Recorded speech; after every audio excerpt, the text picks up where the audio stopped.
राधे राधे मेरे प्यारे भाइयों बहनों माताओं व बंधुओं, संस्कार की बातें चैनल में आपका स्वागत है। बंधुओं, आज चैत्र मास बुधवार के दिन मैं आपको सुना रही हूँ भगवान श्री गणेश की कथा। बंधुओं, हर मनुष्य को बुधवार के दिन भगवान श्री गणेश की कथा अवश्य सुननी चाहिए, क्योंकि भगवान श्री गणेश सभी विघ्न बाधाओं को दूर करने वाले, सभी संकटों से छुटकारा दिलाने वाले, सद्बुद्धि को देने वाले हैं। सो बंधुओं, हर मनुष्य को भगवान श्री गणेश की कथा बुधवार के दिन अवश्य सुननी चाहिए और हो सके तो भगवान श्री गणेश को हर बुधवार को 2 लड्डू और दूर्वा अवश्य चढ़ाएं। बंधुओं, पूर्ण विश्वास सच्ची निष्ठा के साथ ही करें। बंधुओं, यदि आपने YouTube चैनल संस्कार की बातें अब तक सब्सक्राइब नहीं किया तो जरूर करें और बेल आइकन दबाना ना भूलें, ताकि आपको हमारी आने वाली सभी वीडियोस की जानकारी सबसे पहले हो सके। बोलो गणेश भगवान की जय हो। भगवान शिव ने विष्णु को षोडश उपचार युक्त गणपति पूजन की विधि बताई। तब भगवान विष्णु ने गणेश जी की 100 दिव्य वर्षों तक उपासना की। उनके घोर तप से प्रसन्न होकर गजानन साक्षात प्रकट हुए और बोले, मैं तुम्हारे तप से प्रसन्न हूँ, बोलो क्या चाहते हो। विष्णु जी बोले, मधुकैटभ नाम असुर अति प्रबल हो गए हैं, अतएव उनके वध का उपाय कीजिए। श्री गणेश जी ने कहा, वैकुंठनाथ, यदि आपने पहले ही मेरा पूजन किया होता तो अब तक असुर परास्त भी हो गए होते।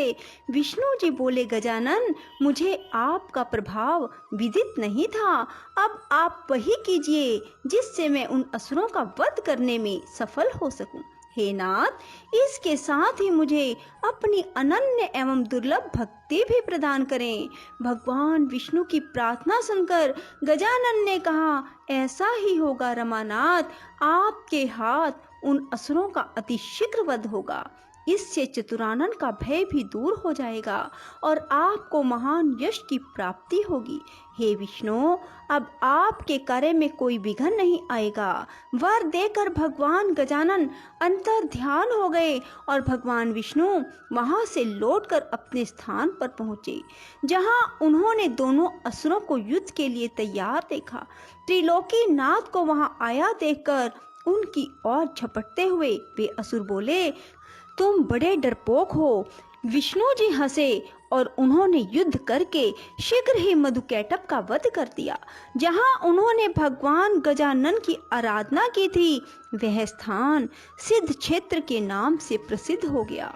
श्री सूत जी बोले, हे ऋषियों, महर्षि भृगु ने सोमकांत को गणेश चरित्र का वर्णन करते हुए राजा भीम का वृतांत भी बताया। वे बोले, राजन, भीम कौंडिन्यपुर का राजा था। उसकी पतिव्रता पत्नी का नाम चारुहासिनी था। उसका दाम्पत्य जीवन सुख से व्यतीत हो रहा था, किंतु वृद्धा अवस्था की ओर अग्रसर होने पर भी संतान न होने का दुख उन्हें पीड़ित करता था। राजा ने राज्य अपने विश्वास पात्र अमात्य को सौंप दिया और स्वयं वन को चल दिया। वह वन में भ्रमण करता हुआ महर्षि विश्वामित्र के आश्रम में पहुंचा तो महर्षि ने उसकी ओर देखा और पूछा, तुम कौन हो और यहाँ किस उद्देश्य से आए हो। राजा बोला, प्रभो, विदर्भ देश का राजा हूँ, कौंडिन्यपुर मेरी राजधानी है, मेरा नाम भीम है। मेरी वृद्ध अवस्था आ पहुंची, लेकिन संतान सुख अभी तक प्राप्त नहीं हुआ, इसीलिए आपकी सेवा में उपस्थित हुआ हूँ। मैं नहीं जानता कि मुझ जैसे कर्तव्यनिष्ठ एवं धर्मज्ञ व्यक्ति को भी इस दुर्भाग्य की प्राप्ति क्यों हुई। महर्षि ने कहा, राजन, पूर्व जन्म में तुमने भगवान गजानन का अपमान किया था, फलस्वरूप इस जन्म में निसंतान हो। यदि उन्हें प्रसन्न कर लो तो तुम्हें अब भी संतान सुख से वंचित नहीं रहना पड़ेगा। राजा ने पूर्व जन्म के वृतांत की जिज्ञासा व्यक्त की तो महर्षि विश्वामित्र बोले, महाराज, तुम्हारे कुल में बहुत पहले भीम नाम का एक अन्य प्रतापी राजा हुआ था। उसकी पत्नी सुंदर और पतिव्रता थी उससे राजा को एक पुत्र की प्राप्ति हुई जो गूंगा, बहरा और विकलांग था। उसके शरीर से दुर्गंध आती थी। माता पिता ने उसका नाम दक्ष रखा। अनेक प्रयासों के बाद भी उस बालक की मूकता और बधिरता व विकलांगता दूर नहीं हुई। हे राजन, किसी ने राजा को परामर्श दिया कि यदि बालक अपनी माता के साथ तीर्थाटन करे तो संभव है कि इसके रोग दूर हो जाएं। परामर्श अनुसार राजा के आदेश से रानी अपने पुत्र को लेकर तीर्थाटन को चल पड़ी। मार्ग में चोरों ने उसे लूट लिया, यहाँ तक कि उसके पास जीवन यापन के लिए भी धन नहीं रहा।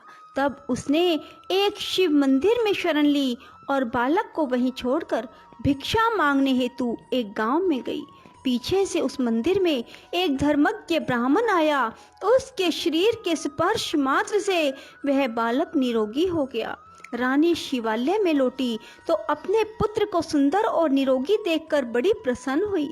उसने ब्राह्मण देवता का पता लगाया तो ज्ञात हुआ कि वह धर्मज्ञ ब्राह्मण गणेश जी का उपासक था। बाद में उसने रानी को भी गणेश जी की उपासना का उपदेश दिया। अब माता और पुत्र दोनों ने भगवान गजानन की उपासना की तो प्रसन्न होकर गणेश जी ने स्वप्न में कहा कि तुम मेरे परम भक्त महर्षि मुद्गल के पास जाओ, उनके उद्यम से तुम्हारे सभी अभिष्टों की पूर्ति होना संभव है। महर्षि भृगु ने कहा, हे सोमकांत, विश्वामित्र ने भीम को आगे का वृत्तांत सुनाते हुए कहा कि वो दोनों मुद्गल के आश्रम की खोज में काफी समय तक जंगलों में भटकते रहे। तब बाद में एक दिन उन्हें वह आश्रम मिला। वहां महर्षि मुद्गल को उन्होंने अपना सब वृत्तांत सुनाया तो महर्षि ने श्री गणेश के एकाक्षरी मंत्र गम के अनुष्ठान का उपदेश दिया। बंधुओं, गम शब्द बहुत ही अधिक शक्तिशाली है। यदि आप भी भगवान श्री गणेश जी के गम शब्द का बार बार जप करते हैं तो ऐसा हो ही नहीं सकता कि आपकी मनोकामना पूरी ना हो। सो बंधुओं, गणेश उत्सव के दिनों में ही गम शब्द का अधिक से अधिक उच्चारण करें। राजा भीम ने जिज्ञासा व्यक्त की, महामुने, आपके श्रीमुख से यह चरित्र सुनकर मैं आश्चर्यचकित हूँ। एक ब्राह्मण के शरीर का स्पर्श कर बहने वाली वायु के स्पर्श मात्र से यह बालक रोग रहित और सुंदर कैसे हो गया? विश्वामित्र बोले, राजन, इसमें आश्चर्य कैसा? भगवान गजानन चाहें तो किसी भी निमित्त से अभिष्ट प्रदान कर सकते हैं। सुनो, एक समय की बात है, सिंधु देश के एक पल्ली नामक गांव में एक धनिक वैश्य रहता था। उसका नाम कल्याण था। उसकी पत्नी का नाम इंदुमती और पुत्र का नाम बल्लाल था। एक दिन वैश्य पुत्र अपने मित्रों के साथ वन में गया। वहां उन लोगों ने एक ऐसी शिला देखी जिस पर कोई मूर्ति सी अंकित थी। उन्होंने उसे गणेश्वर नाम देकर पूजन आरंभ किया और सब ने मिलकर वहां एक मंडप बनाकर उत्सव मनाया। उस दिन से अपने सब मित्रों के साथ वह वैश्य पुत्र रात दिन वहीं रहकर गणेश जी की उपासना करने लगा। जब वे घर नहीं पहुंचे तो माता पिता को चिंता होना स्वाभाविक था। वे उन्हें ढूंढते हुए उस जंगल में आए और सब बालकों को उपासना आदि में लगे देखकर उनके माता पिता आदि ने कल्याण से कहा, कल्याण, तुम्हारे पुत्र ने हमारे बालकों को भी पागल बना दिया है, जो अरण्य में पड़ी हुई शिला का पूजन आराधन कर रहे हैं।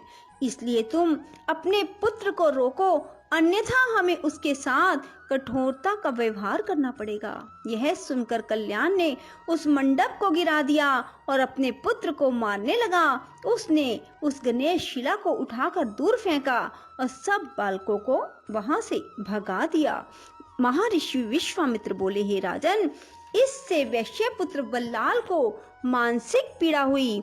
उसने पिता से हाथ जोड़कर निवेदन किया, पिताजी आप भले ही मुझे दंडित करें, लेकिन उन सर्वात्मा भगवान गणाध्यक्ष का अपमान ना करें। वे अपने भक्तों के सभी विघ्नों का हरण करने वाले व कल्याणकारी देव हैं। उनके समान अन्य कोई बड़ा देव नहीं है। वैश्य ने क्रोधावेश में कहा, मूर्ख, इस पत्थर को सर्वात्मा कहता है। देखूंगा तेरा गणाध्यक्ष तेरे विघ्नों को किस प्रकार दूर करता है। कल्याण अपने पुत्र को एक पेड़ से दृढ़ता पूर्वक बांधकर बोला, अब भी अपनी भूल स्वीकार कर ले और गणेश की भक्ति छोड़कर अपने कार्य में लग जा। किंतु पुत्र ने पिता की बात स्वीकार नहीं की, वह उसे गाली देता हुआ चला गया। बालक को अपने पिता की निष्ठुरता पर क्रोध आ गया और उसने पिता को शाप दे डाला, तुमने मुझे इस निर्जन वन में अकेला ही निर्दयता पूर्वक बांधकर छोड़ दिया है। फलस्वरूप तुम बहरे, गूंगे, अंधे और विकलांग होगे। काफी समय व्यतीत होने व वृक्ष से बंधा रहने के कारण बालक थक गया। रस्सी के बंधन उसके कोमल अंगों में चुभ गए। इससे अत्यंत पीड़ित होकर वह भगवान गजानन को पुकारने लगा और अंत में उनकी ओर से भी निराश हो गया, तो उसने आत्मघात करने का निश्चय किया। वह वृक्ष से ही सिर फोड़ने लगा। वह बालक पीड़ा और निराशा के कारण रोता हुआ बोला, विघ्नेश, आपके भगत पर ऐसा महान संकट है और आप सुनते ही नहीं। पता नहीं आप कहीं हैं भी या नहीं। यदि हैं तो फिर आते क्यों नहीं। तभी उसने देखा कि सामने से एक ब्राह्मण आ रहा है। उसने तुरंत बालक के बंधन खोले और सिर पर हाथ फेरते हुए कहा, बस तुम्हारी पुकार सुनते ही तो मैं यहाँ आ गया हूँ। तुमने पिता को जो शाप दिया है वह सत्य होगा और यह स्थान तुम्हारे नाम पर बल्लाल विनायक के नाम से प्रसिद्ध हो जाएगा। इधर कल्याण का शरीर उसी समय से रोगग्रस्त हो गया। उससे दुर्गंध आने लगी। वह बहरा, गूंगा, विकलांग हो गया।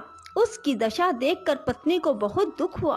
वह पुत्र को देखने के लिए अरण्य में गई तो वहां उसे गणेश्वर के पूजन में लगा देखा। इससे उसके मन में बड़ी प्रसन्नता हुई। उसने पुत्र से कहा कि पुत्र, यह तो तू बड़ा शुभ कार्य कर रहा है, परंतु तेरे पिता की दशा बहुत दयनीय हो गई है। उन्हें भी चलकर देख ले।